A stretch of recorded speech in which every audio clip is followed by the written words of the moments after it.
చిత్రవదకు స్వాగతం మిత్రులారా. ఈరోజు మనం మెయింటెనెన్స్ కేస్‌కి సంబంధించి ఫైనల్ టాపిక్ మాట్లాడుకుందామండి. ఇప్పటివరకు చాలా మాట్లాడుకున్నాం మనం. ఫైనల్ టాపిక్ ఏంటంటే మీరు అస్సలు చేయకూడని తప్పులు. మెయింటెనెన్స్ కేస్‌లో అస్సలు చేయకూడని తప్పులు. ఓకే. సో, ఇప్పుడు సలహాలు ఇవ్వటం తప్పు. మాట్లాడుకునే ముందు ఒక చిన్న విషయం చెప్తా అండి. ఇప్పుడు నేను మీకు మీకంటే నేను ఎక్కువ చదువుకుని ఉండకపోవచ్చు. లేకపోతే ఎక్స్‌పీరియన్స్ వయసులో కూడా బహుశా నాకంటే ఎక్కువ పెద్దోళ్ళు ఉండొచ్చు, చిన్నోళ్ళు ఉండొచ్చు. సలహాలు ఇవ్వకూడదు బేసిక్‌గా. ఎవడు అడగకుండా అసలు ఇవ్వకూడదు. కానీ నాకంటూ ఈ కేసెస్‌లో తిరగడం, చెత్త ఇన్ని కేసెస్ చూసిన ఎక్స్‌పీరియన్స్ ఉంది కాబట్టి చిన్న సలహా అండి.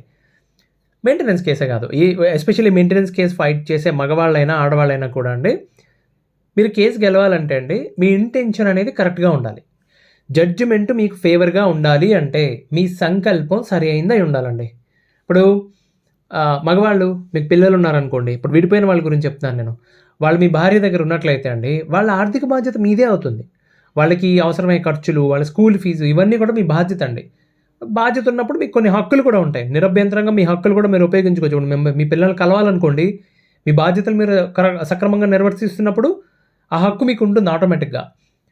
అంటే చాలామంది నలిగిపోతారండి. ఇప్పుడు చాలా ఈజీగా మాట్లాడేసుకుంటారు. ఏవండీ కలిసి ఒక 6 ఏళ్ళు, 7 ఏళ్ళు కలిసున్నామండి. ఓ 3 ఏళ్ల పాప ఉంది మాకు. లేకపోతే 2 ఏళ్ల బాబున్నాడు. మేము విడిగా ఉంటున్నాం. టెక్నికల్లీ వాళ్ళ మెంటల్ కండిషన్ ఏంటి మీకు అర్థం కాదు. నువ్వు కన్న కొడుకునో, కూతురునో దూరంగా పెట్టి అందరూ ఇలా ఉంటారని చెప్పను. బట్ చాలామంది బాధలు పడుతూ ఉంటారు. తల్లులైనా, తండ్రులైనా కానీ. సో, అది చాలామంది చెప్తూ ఉంటారు, నేను అతనితో కలిసి బ్రతకలేనని. కానీ ఆడపిల్లల పరిస్థితి మీ మిస్ మీ మైండ్ పరిస్థితి, మీ ఆలోచన దృక్పథం, మీ థాట్ ప్రాసెస్ అస్సలు సరిగ్గా ఉండదు. సమ్ డిస్టర్బెన్స్, ఏదో రాంగ్ పాత్‌కి వెళ్ళామన్న ఫీలింగ్ ఉంటుంది. గమనించండి. వాళ్ళు కంట్రోల్ చేసుకుంటూ ఓకే, దాని మీద అది ఇది పోగేసేసి, అంటే పోగేయడం అంటే మభ్యపెట్టుకుంటూ ఉంటారు. వాళ్ళే మభ్యపెట్టుకుంటూ ఉంటారు. కానీ ఎక్కడో లోపల మనసులో వాళ్ళకి తెలుస్తూ ఉంటుంది, మనం ఏదో కరెక్ట్ లైన్‌లో లేమని చెప్పి. సారీ. అలాగే అమ్మాయిలనుకోండి, మీరు కూడా అంతే అమ్మ. మీరు గుర్తుపెట్టుకోవాల్సిన విషయం ఏంటంటే, మెయింటెనెన్స్ తీసుకోవడం అనేది, మీకు పెళ్ళయింది, కొన్నాళ్ళు కాపురం చేశారు, సమ్ గొడవలయ్యి విడిగా ఉంటున్నారు కాబట్టి మెయింటెనెన్స్ తీసుకోవడం అనేది మీరు హక్కుగా భావించాలి డెఫినెట్‌గా. ఎంతవరకు మీకు నిజాయితీగా ఎంత అవసరమో అంతే అడగడం వరకు మీ హక్కు అవుతుంది. అవసరాన్ని మించి అడగటం మీరు భిక్షం అడిగినట్టే అవుతుంది. నిర్మోహమాటంగా చెప్తున్నాను. ఇప్పుడు మొన్న ఒక ఆవిడ చూసాం కదా, 6,15,000 అడిగింది ఒక ఆవిడ. ఇంకొక ఆవిడ 80,000 అడుగుతుంది. సో, పోనీ వీళ్ళు ఏమన్నా ఇప్పుడు 6,15,000 అడిగిందనుకోండి, ఆవిడ పెద్ద బిజినెస్ మ్యాన్ నా వైఫ్. ఓకే.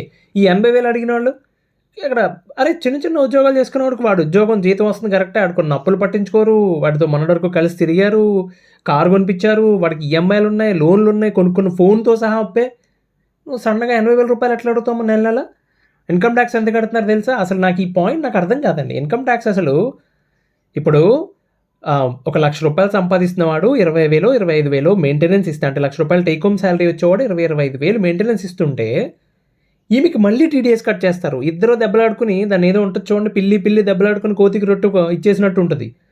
అవునా కదా? ఇప్పుడు టీడీఎస్ కట్టిందంటే 30% తీసేస్తే, నువ్వు ₹1,00,000 నీ చేతికి రావాలంటే ₹1,30,000 సంపాదించాలి. స్ట్రైట్ అవే 30% అనుకుంటే పోనీ ₹1,20,000 సంపాదించాలి. సో, 1,20,000 సంపాదించి 20,000 గవర్నమెంట్‌కి కట్టి ₹1,00,000 ఈడికి వస్తుంటే, దాంట్లో 20,000 నీకు వస్తుంటే, మళ్ళీ నువ్వు ఆ 20,000కి ట్యాక్స్ పే చేయాలి. టూ మచ్ కదా ఇది. సో, అలాగే మెయింటెనెన్స్ తీసుకున్న వాళ్ళకి చెప్తున్నాను, మెయింటెనెన్స్ తీసుకున్నప్పుడు మీకు కూడా కొన్ని బాధ్యతలు ఉంటాయి. ఒక జంట విడిపోయిన తర్వాత అండి, మగాడిది ఏం పోయింది, గాడిద గుడ్డు ఎలాగోలా బ్రతికేస్తారు, వాళ్ళేంటి మళ్ళీ వెంటనే పెళ్లి చేసేసుకుంటారు, ఆడవాళ్ళకి మాత్రం జీవితం చాలా కష్టంగా ఉంటుంది అంటారండి. నిజానికి ఇద్దరికీ కష్టమే. ఇప్పుడు కొత్తగా పెళ్ళయి ఇంకా సంవత్సరం కూడా తిరగకుండా విడిపోయిన వాళ్ళ సంగతి సరే, అది వదిలేద్దాం. వాళ్ళకి పెద్ద ఎమోషన్స్ ఎక్కువ కాలం ఉండవు. కానీ ఒక 5 ఏళ్ళు కాపురం చేసి విడిపోతున్నారండి. 10 ఏళ్ళు కాపురం చేసి, మొన్న ఏదో 15 ఏళ్ళు కాపురం చేసి పిల్లలున్నారు. ఏంది గోల అసలు? సో, ఇద్దరు భార్య, భర్త కూడా చాలా ఎమోషన్ దాటుకు రావాలండి. మీరు ఒప్పుకోకపోయినా సరే చాలా పెయిన్ ఉంటుంది. చాలామంది చెప్పరు, కొంతమంది ధైర్యంగా చెబుతారు. సో, చాలా పెయిన్‌ని భరించి బయటపడాలి. ఇచ్చేవాళ్ళ బోడి సలహా ఎందుకు ఇలాంటివి ఇప్పుడు మీకు అనిపించొచ్చు. ఇలా ఇలా టిపికల్ హ్యూమన్ మైండ్ కదా అనిపించొచ్చు. నేను ఉదాహరణ చెప్తాను. నాకు తెలిసిన ఒక అతను, నా ఫ్రెండ్ అనమాట. వైజాగ్ వాసి మనాడు.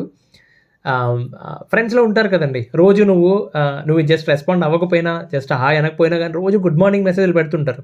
ఆ రోజు చాలా ఓపిక ఉండాలి దానికి కూడా. ఆ రోజు స్పెసిఫిక్‌గా ఏ దేవుడి డే ఇప్పుడు మంగళవారం అయితే ఆంజనేయుడు ఇట్లా, బుధవారం అయితే వినాయకుడు, సోమవారం అయితే శివుడు ఇట్లా ఫోటో పెట్టి ఏదో ఒకటి గుడ్ మార్నింగ్ మెసేజ్ పెడుతుంటారు. మన సంక్రాంతికి ఇంటికెళ్ళాడండి. ఇంటికెళ్ళాడు ఫ్యామిలీతో. తర్వాత లాస్ట్ వీక్ తిరిగి వచ్చేసాడండి. ఆహ్, ఏదో పనుంది నాకు, కలుద్దాము నేను ఫోన్ చేస్తా అని చెప్పాడు. సరే ఫోన్ చేస్తా అని చెప్పాడు కదా మనాడని చెప్పి నేను పింగ్ చేశా. అరే బాబు కలిసే ఉద్దేశం ఉందా? అదర్‌వైజ్ నాకు కొంచెం పనుంది. ఒక అపాయింట్మెంట్ ఉండింది అని చెప్పి నేను పింగ్ చేస్తే సైలెంట్‌గా ఉన్నాడు. నేను మర్చిపోయిన తర్వాత అండి. ఆ సంగతి మర్చిపోయాను నేను. ఈవినింగ్ నేను బయటికెళ్ళి నేను ఇంటికొచ్చిన తర్వాత గుర్తొచ్చింది. అవును ఈడేంటి ఫోన్ చేస్తా అని చేయలేదని చెప్పి మెసేజ్ పెడితే ఆయన రెస్పాండ్ అవ్వలేదు కానీ వాళ్ళ బ్రదర్ రెస్పాండ్ అయ్యాడు నాకు. అదే ఫోన్ నెంబర్ నుంచి సింపుల్‌గా పెట్టిన ఒకటే ఒక line, sorry sir he is no more. అరే! హి ఈజ్ నో మోర్ ఏంట్రా? నిన్న సాయంత్రం మాట్లాడ్డాను నేనని చెప్పి నేను కాల్ చేస్తే యాక్సిడెంట్ అయ్యి చనిపోయాడంటండి. I mean I was like oh my God! I mean చాలా చాలా చాలా బుర్ర తిరిగిపోయింది నాకైతే. అంటే ఎంత క్షణికం కదా! ఎప్పుడు ఏదైనా జరగొచ్చు. ఎందుకండి కోర్టు చుట్టూ తిరుగుతున్నారు? ఒక్కొక్క క్షణం, ఒక్కొక్క నిమిషం తస్సదియ్య. కోర్టులో ఎట్లుంటదో చాలామంది ఎక్స్‌పీరియన్స్ చేసిన వాళ్ళకి తెలుస్తది గానీ, కొత్త వాళ్ళకి ఇప్పుడిప్పుడే కేసులేసి ఇంకా ఫ్రెషర్స్ ఉంటారు కదా! కోర్టుకి సంబంధించి వాళ్ళకి తెలీదండి. చాలామంది అందుకే రెచ్చిపోయి పద కేసులేసుకుందాం అంటారు కదా! కోర్టులో ఎలా ఉంటదో, ఏం జరుగుతుందో, ఎందుకింత టైం వేస్ట్ చేసుకుంటారు మీ లైఫ్ నాకు అర్థం కాదండి. ఇప్పుడు కోర్టు చుట్టూ తిరుగుతున్న వాళ్ళందరికీ నమస్కారం మహానుభావులారా! అమ్మాయైనా, అబ్బాయైనా గానీ అసలు దేన్ని గట్టిగా పట్టుకోకూడదండి. వదిలేయండి. అవతల వాళ్ళు నువ్వు వద్దు అంటున్నారు. వదిలేయి వదిలేయి అవతల పో. వద్దంటే నిన్నొద్దు అనుకున్నవాడిని నువ్వు కావాలనుకోవడం ఏంటమ్మా? అలాగే నువ్వొద్దు అన్నవాడు ఎవడన్నా నేను వేరే అమ్మాయిని ప్రేమించాను పెళ్లి చేసుకున్నాడు పోరా బాయ్ పో అని చెప్పి వదిలేసేయండి అంతే. అంతే. సరే డబ్బులుంటారా? సెటిల్మెంట్స్ అంటారా? ఒక స్టెప్ అటో ఇటో అండి సెటిల్ చేసుకోండి. అసలు సాగదీయొద్దు. తొందరగా బయట పడిపోండి. ఏదైనా చెత్త జరిగితే లైఫ్‌లో ఎక్కువ కాలం దాని చుట్టూ తిరగకూడదండి. ఎంత వాల్యుబుల్ విలువైందండి. కాలాన్ని మించిన ధనం ఉంటుందా? సరే అలాగే అవతల వాళ్ళు ఇప్పుడు భర్తలు కూడా అండి. ఇప్పుడు సడన్‌గా మన దగ్గర కట్నం అని మాట్లాడుకుంటారు, అన్నీ మాట్లాడుకుంటారు కానీ సడన్‌గా నువ్వు నాకొద్దు అని చెప్పి భర్త ఇంట్లోంచి పంపించేస్తే, వాళ్ళ యాంగిల్ నుంచి ఆలోచిస్తే మరి వాళ్ళకి సడన్‌గా ఇల్లు లేకుండా అయిపోతుంది. ఏమీ లేకుండా అయిపోతుంది కదా! గాల్లో నిలబడాలి. పుట్టింటికెళ్ళాలి. అక్కడ మళ్ళీ వాళ్ళ అన్నలో, తమ్ముళ్ళు ఉంటారు. వాళ్ళకి ఫ్యామిలీస్ ఉంటాయి. వీళ్ళది పర్మనెంట్ హౌస్ అని ఎవడు ఎక్కడా ఒప్పుకోడు. సో, ఏమీ లేకుండా ఉన్నప్పుడు ఓకే. ఇది వదిలేద్దాం వాళ్ళకి. ఇది ఇచ్చేద్దాం వాళ్ళకి. ఉన్నవాళ్ళ సంగతి చెప్తున్నాను. లేనివాళ్ళు ఎలాగో ఇవ్వలేరు. అది వేరే విషయం. ఎనీవేస్ సో, కాబట్టి ఇట్ జస్ట్ ఎప్పుడు ఏమవుతుందో తెలీదండి. కొంచెం ఆలోచించండి. ఎనీవేస్ మెయింటెనెన్స్ కేసులో చేయకుండా తప్పులు చూద్దామని చెప్పాను కదండీ! ఇంతకు ముందు చెప్పాను. మళ్ళీ ఇంకోసారి చెప్తున్నాను మీకు. ఫేక్ గానీ, ఫ్యాబ్రికేటెడ్ గానీ, బిల్స్ గానీ, సర్టిఫికేట్స్, ఫోటోస్, వీడియోస్ పెట్టడం ఎట్టి పరిస్థితుల్లో చేయొద్దు. సాలరీ సర్టిఫికేట్‌ని ఎడిట్ చేయటం, బ్యాంక్ స్టేట్మెంట్‌ని ఎడిట్ చేయటం ఇవన్నీ కూడా మీకు కొంప ముంచుతాయండి. అలా ఏ కేసులో పెట్టినా ఒక్క కేసే కాదు మిగతా అన్ని కేసెస్‌లోని ఇబ్బంది పడతారు. ఓకే. కొన్ని ఉదాహరణలు చెప్తా మీకు. అప్పుడు మీకు క్లియర్‌గా అర్థమవుతుంది. ఓకేనా? ఒక ఆయన ఉన్నాడండి. ఆయనకి బ్యాంక్ అకౌంట్ ఒక భర్త. అతనికి సాలరీ లింక్ అయిన బ్యాంక్ అకౌంట్ ఉంది. మనాడు ఏం చేస్తున్నాడంటే అండి, సాలరీ లింక్ అయిన బ్యాంక్ అకౌంట్ సాలరీ పడిన వెంటనే వాళ్ళకి అని చెప్పి అన్ని అప్పులు కట్టేస్తున్నాడు. 5వ తారీఖుకి ఆ అకౌంట్ ఖాళీ అయిపోతుంది. సో, మా నాన్న క్రాస్ ఎగ్జామిన్ చేస్తున్నప్పుడు వాడి బ్యాంక్ అకౌంట్ స్టేట్మెంట్ చూపించి, బాబు ఈ బ్యాంక్ అకౌంట్ నీదే కదా అని అడిగారు. అవతల పక్క అమ్మాయి తరపు లాయర్. వీడు కొంచెం షాక్ అయ్యాడు. ఎందుకంటే అది వేరే బ్యాంక్. వాడికి వేరే బ్యాంకులో అకౌంట్ ఉంది. ఇక్కడ నుంచి ఈ సాలరీ నుంచి ఫ్రెండ్స్‌కి డబ్బులేసి ఫ్రెండ్స్ ద్వారా ఆ అకౌంట్‌కి పంపించుకొని ఆ అకౌంట్‌లో వాడుకుంటున్నాడు. వాడి ఫిక్స్డ్ డిపాజిట్లు అక్కడే ఉన్నాయి. దాదాపు 8,00,000 రూపాయలంతో ఫిక్స్డ్ డిపాజిట్ ఉంది. వాడికి చాలా లార్జ్ నెంబర్ ఆఫ్ ట్రాన్సాక్షన్ జరుగుతున్నాయి. మొత్తం అన్నీ దాని నుంచే జరుగుతున్నాయి. అకౌంట్‌లో ఫుల్ బ్యాలెన్స్ కూడా ఉంది. అది చూసి కొంచెం షాక్ అయ్యాడు. ఓకే. సో, నెక్స్ట్ వాయిదాకి డేట్ ఇచ్చారు. వాడు టెన్షన్ పడి చెప్పాలి కదా! నాదో కాదో అని చెప్పి ముందైతే చెప్పాలి కదా! కాదు అని చెప్పి అయితే అనలేడు కదా! వాడి అకౌంట్ ఒప్పుకున్నాడు చచ్చినట్టు. సో, వాళ్ళ లాయరు తిట్టారు గట్టిగా. భర్త వైపు అడ్వకేట్ అతన్ని ఆయన ఆఫీస్‌కి పిలిచి బుద్ధి ఉండాలి నీ దగ్గర ఇంకో అకౌంట్ ఉండి దాంట్లో డబ్బులు దాచుకుని ఉన్నట్లయితే నాకు చెప్పాలి కదా ముందు. నేనేం చేయాలో ఒక సలహా ఇచ్చేవాడిని కదా అని చెప్పి తిట్టాడు. తిడితే ఈ కుర్రాడు ఏమన్నాడంటే అండి, ఏమండి నాకు వేరే అకౌంట్ ఉందని సంగతి ఆ అమ్మాయికి తెలుసు. వేరే అకౌంట్ ఉందని తెలుసు నిజంగానే. ఆ బ్యాంక్‌లో అకౌంట్ ఉన్నది. కానీ నా అకౌంట్ డీటెయిల్స్ కానీ, నా ఆధార్ కార్డ్ కానీ, నా పాన్ కార్డ్ కానీ ఏమీ తెలీదండి ఆ అమ్మాయికి. అకౌంట్ డీటెయిల్స్ పట్టుకొస్తుందని నాకేం తెలుసు అన్నాడు ఆ కుర్రాడు. అవునా అని చెప్పి ఆ స్టేట్మెంట్ జాగ్రత్తగా పరిశీలించాడు. మళ్ళీ పరిశీలించిన తర్వాత ఆ స్టేట్మెంట్ అండి, ఈ అబ్బాయి నెట్ బ్యాంకింగ్ నుంచి డౌన్లోడ్ చేసింది కాదు, సాఫ్ట్ కాపీ తెలిసిపోతుంది నెట్ బ్యాంకింగ్ డౌన్లోడ్ చేస్తే కాదు, పోనీ బ్యాంక్ వెళ్ళి తీసుకుందా అంటే బ్యాంక్ స్టాంప్ ఉండాలి, అది లేదు, దొరికారు బాబాయ్ అని చెప్పి నెక్స్ట్ వాయిదాకి. ఇంతకీ విషయం ఏంటంటే అండి, అమ్మాయిని బోన్లోకి ఎక్కించి నెక్స్ట్ వాయిదాలో అడిగిన ఫస్ట్ క్వశ్చన్, ఆ అకౌంట్లో డబ్బులు ఉన్నాయా, ఫిక్స్డ్ డిపాజిట్ ఉందా, సేవింగ్స్ ఉన్నాయా, ఇవన్నీ తర్వాత అసలు ఆ స్టేట్మెంట్ ఎక్కడి నుంచి వచ్చింది మీకు అని అడిగాడు. అమ్మాయి దగ్గర సమాధానం లేదు. బికాజ్ ఆ బ్యాంక్లో అసిస్టెంట్ మేనేజర్గా పనిచేస్తున్నారంటే ఈ అమ్మాయికి బాబాయో మేనమామ ఎవరో. సో కాబట్టి అక్కడికి వెళ్ళి అతనికి చెప్పి, బాబు మా ఆయనకి అకౌంట్ ఉంది, దాంట్లో కొంచెం వెతికి పెట్టంటే మనవాడు వెతికి పెట్టాడు, బ్యాంక్ స్టేట్మెంట్ కావాలంటే స్టేట్మెంట్ ఇచ్చారు, తీసి ఇచ్చేశారు వీళ్ళకి. మన వాళ్ళు కలర్ ప్రింట్ తీసుకొచ్చి పెట్టేశారు సింపుల్గా. ఇప్పుడు ఏం చెప్తారండి, ఆ అమ్మాయి బోనెక్కి నిలబడి మా బాబాయ్ అసిస్టెంట్ మేనేజరు నేను అడిగాను కాబట్టి తీసుకొచ్చి ఇచ్చాడంటే వాళ్ళ బాబాయ్ డిప్ప పేలుద్ది అక్కడ, అవునా కదా? ఎన్ని రకాలు ఉంటాయి తెలుసా బ్యాంక్ అంటే, ఇన్ఫర్మేషన్ కాన్ఫిడెన్షియాలిటీ అని చెప్పి, పర్సనల్ డేటా ప్రొటెక్షన్ అని, ఇండియాలో అయితే personal data protection, privacy laws ఉంటాయి, రెగ్యులేటరీ గైడెన్స్ ఉంటుంది, ఇప్పుడు ఆర్బీఐ గైడెన్స్ ఉంటుంది, ఇన్ని రకాలు ఉంటాయండి. కస్టమర్ ఇన్ఫర్మేషన్ లీక్ అయింది అంటే ఫస్ట్ అడిగే క్వశ్చన్, ఇప్పటివరకు ఇలా ఎంతమందిది లీక్ అయింది అని క్వశ్చన్ అడుగుతారు. బ్యాంక్లో మేనేజర్ మొత్తం అన్నీ ఇరుక్కుపోతారు. ఈ అడ్వకేట్ ఏం చేశాడు తెలుసా అండి, అబ్బాయి తరపు అడ్వకేట్ ఆ ఒక్క లూప్ హోల్ అడ్డం పెట్టుకుని వాళ్ళని మొత్తం సెటిల్మెంట్కి తీసుకొచ్చాడు. రావాలి కదా, వాళ్ళ బాబాయ్ తంతుడు లేకపోతే. So they have to. చాలా ఇబ్బంది పడారండి వాళ్ళు, మొత్తం కథే మార్చేశాడు. ఆ తర్వాత ఇంతకీ తప్పు చేసింది ఎవరు, డబ్బులు లేవని చెప్పి వేరే అకౌంట్లో దాచింది ఎవరు, మనాడు, అవునా?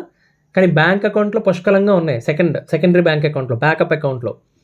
కానీ అదంతా పక్కకు పోయింది, అసలు మ్యాటర్ పక్కకు పోయి ఈ కొసరు ఏదైతే ఉందో వాళ్ళు చేసిన తప్పు హైలైట్ అయింది, అవునా కదా? ఆ కేసు అక్కడికక్కడ సెటిల్ చేసుకుని మెయింటెనెన్స్ కేసు వెనక్కి తీసుకుని, బాబు మాకు ఏ మెయింటెనెన్స్ వద్దండి, మేము ఆఫ్లైన్లో సెటిల్ చేసుకుంటున్నాం అని చెప్పేసి కేసెస్ అన్ని వెనక్కి తీసుకొని మ్యూచువల్ అగ్రిమెంట్తో డివోర్స్కి వెళ్ళి ఇంత అమౌంట్ అని చెప్పి ఏదో మినిమల్ అమౌంట్కి సెటిల్ చేసుకుని బయటపడ్డారు. అలా ఉంటుందండి. ఎప్పుడు తప్పు చేయకూడదు, తప్పు చేస్తే తర్వాతకి మీ చేతిలో ఏమీ ఉండదు. అలాగే ఇంకొక కేసులో, ఇప్పుడు నేను కేసెస్ ఎందుకు చెప్తున్నా అంటే మీకు ప్రాక్టికల్గా అర్థమవుతుంది. అప్పుడు భార్య ఆవిడ స్నేహితురాలతో, భార్య ఒక ఫ్యామిలీలో లేడీ హౌస్ వైఫ్ తన స్నేహితురాలతో నడిపిన ఈమెయిల్స్, ఇద్దరు ఆడవాళ్ళు ఫ్రెండ్స్ ఇద్దరు. సో వాళ్ళిద్దరూ ఈమెయిల్స్ పెట్టుకుంటున్నారు. ఆ ఈమెయిల్స్లో అంటే ఒకసారి పెట్టింది కాదండి, కొన్ని సంవత్సరాలుగా నడుస్తున్న ఈమెయిల్స్ అవి. ఆ ఈమెయిల్స్లో చాలా చోట్ల కమ్యూనికేషన్లో ఉండి తన భర్త చాలా మంచివాడని చెప్పి, సో అలాగే కట్నం తీసుకోలేదని చెప్పి, తన దగ్గర కట్నం తీసుకోలేదని చెప్పి, వాళ్ళ బావ అయితే వాళ్ళ అక్కని చాలా ఇబ్బంది పెడుతున్నాడని, కానీ తన భర్త మాత్రం చాలా మంచి వ్యక్తి అని, తను బాగా చూసుకుంటాడని, సో వాళ్ళ మధ్య జరిగిన మంచి మంచి సంఘటనలు, తనకిచ్చిన సర్ప్రైజింగ్ గిఫ్ట్ల గురించి అన్నిటి గురించి కాన్వర్జేషన్ ఈమెయిల్స్లో జరిగిందండి. ఈ కుర్రాడు ఆ ఈమెయిల్స్లో అన్న ప్రింట్అవుట్ అన్నీ తీసుకొచ్చి కోర్టులో పెట్టాడండి. ఓకే, పెట్టినప్పుడు మళ్ళీ ఏమవుతుందండి, అమ్మాయిని అడిగారు, ఆ అమ్మాయి టెన్షన్ పడిపోయి అది చేస్తే ఆ అమ్మాయి తరపు లాయర్ వచ్చి సింపుల్గా ఒకటే క్వశ్చన్ అడిగాడు, నీకు ఎక్కడ పోయ్యా, ఈమెయిల్ ఏమో అమ్మాయి అంటున్నావు, అమ్మాయిది భార్య ఈమెయిల్ అది కదా, ఆ ఈమెయిల్ నుంచి తన ఫ్రెండ్తో జరిగిన కాన్వర్జేషన్ నీకెక్కడిది అని అడిగాడు. ఏమంటారండి, అంటే నీ భార్య ఈమెయిల్కి నీకు యాక్సెస్ ఉంది, అవునా కాదా? మరి ఈమెయిల్స్ అన్నీ ఆ అమ్మాయి పెట్టిందని గ్యారంటీ ఏంటి, అందులో కొన్ని నువ్వు పెట్టుంటే, అంటే ఇలా నీకోసం నువ్వు మంచిగా రాసుకుని నువ్వు పెట్టుంటే అన్నాడు.